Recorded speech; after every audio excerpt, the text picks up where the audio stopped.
Welcome to our giving and receiving feedback video. My name is Dr. Stacey Clift.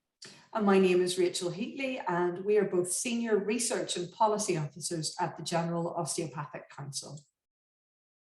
One of the reasons that we're doing this video for you is that through the findings of the CPD Evaluation Survey, we received some feedback from osteopaths about their concerns around giving and receiving feedback. So this is the reason for putting this video together with some helpful resources. So on screen here, you can see some example quotes from the CPD Evaluation Survey with people's concerns. So I'm going to take you through the left-hand side. So the first one, feel nervous about my own response to the feedback and whether it will affect my confidence as a practitioner. The second one, might be easy to take it as a criticism. And the third one, I may not agree with the person or persons giving feedback. Some people feel that they have a knowledge gap with regards to giving and receiving feedback, and they say they're not sure how to do this.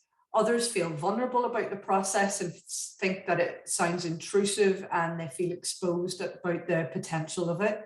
And then finding someone suitable who actually has the right skills is a concern. Now, giving and receiving feedback is a very important element of the CPD scheme, and it actually links to objective activity, one of the new requirements of your CPD scheme, particularly case-based discussion. And if you're undertaking a peer observation, it would be useful for both of those activities.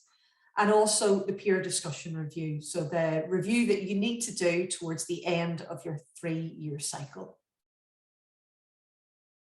So in this video on giving and receiving feedback, we're going to take you through the purpose of feedback, creating the right environment and clear expectations, and top tips on giving effective feedback and receiving effective feedback. So what is the purpose of feedback? Essentially, it's to motivate and develop knowledge, skills and behaviours, to support and further develop critical evaluation of their own and others' performance, and to self-monitor and maintain professional autonomy.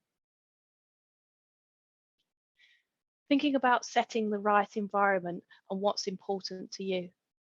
Being comfortable, trusting your peer to give you helpful feedback on the questions you raise and the doubts and uncertainties you may have. Uncertainties and mistakes being viewed by everyone as an opportunity for learning and development, and essentially feeling safe. Things to consider when establishing that right environment. There's a set of questions that you might want to consider with your peer. What ground rules will apply for the session? What questions or issues do you want to address? How will you present your practice to your peer? And how will you record and capture feedback and actions? So agreeing that together with your peer. In terms of giving effective feedback, essentially you need to think about operating open questions to encourage your peer to reflect. So here's some examples of those sorts of questions that you could ask. Did it go as planned? And if not, why not? If you were doing it again, what would you do the same next time? And what would you do differently? And perhaps why and when that might apply? How did you feel during the consultation? And how would you feel about doing it again? How do you think the patient felt in the scenario? And what makes you think that? And what did you learn from the consultation? In terms of the literature, top tips in terms of giving effective feedback include: give feedback only when asked to do so or when your offer is accepted. Focus on the positive. Focus on behaviours that can be changed, not personality traits. Describe specific behaviours, giving examples where possible, and do not evaluate or assume motives. Feedback is for the recipient, not the giver, so remember to be sensitive to the impact of your message. Other top tips include the dialogue and interaction, so ensuring that it's a conversation between the two of you. Remembering to perhaps use the I and giving your experience of the behaviour. So for example, we have on the screen, when you said XYZ, I thought that you were referring to perhaps something like that. When giving negative feedback, suggest some alternatives or try out examples. Try to use skills in terms of rapport or mirroring, developing respect and trust with the learner. And try not to overload your peer. So identify 2 or 3 key messages to summarize. So further to what Stacey's saying, here are some example models of feedback. It's really important to encourage self-assessment when you're giving feedback and encouraging your peer to think about how they could solve the problem first. Use descriptive feedback and try to balance your feedback. What worked well and what could be done differently.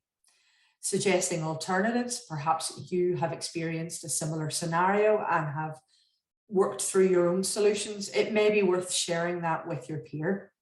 You could also rehearse suggestions through role play to help your peer practice and prepare themselves should the situation arise again. Always try and be supportive. As we said with the CPD Evaluation Survey, some peers may feel vulnerable about the process. You can also introduce concepts, principles, and research evidence as those opportunities arise. And at the end, structure and summarize what has been learned. Listen to feedback. If you don't, that could be a barrier to effective feedback. Try not to prepare a response or a defense. Ask for it to be repeated if needed. Sometimes the process can be overwhelming, so it is worth kind of having that information repeated for you. Try to assume it's constructive and pause and think before responding. Try to reflect on what's been said. It's no problem to ask for clarification and specific examples. It is worth accepting it positively for consideration rather than dismissively for self-protection. Ask for suggestions for modifying behaviour, and of course, respect and thank your colleague. Others might be afraid of upsetting their peer. There may be fear of doing more harm than good. The person receiving the feedback may be feeling defensive when receiving critical feedback. If feedback is generalized or not related to specific facts, that can be a barrier to effective feedback. Also, if there's no guidance on how to rectify that behavior, a lack of respect for the source of the feedback, or having a physical response to a threat. If you would like to read more about giving and receiving feedback, we've included 2 models here. On the left-hand side, we have the Growth Coaching International model. And then on the right-hand side, we have the Behaviour Change Wheel. So if you feel like you need some more reassurance, there are lots of resources out there to help guide you through the process. At GEOSC, we also have a whole range of resources to support you to undertake your CPD.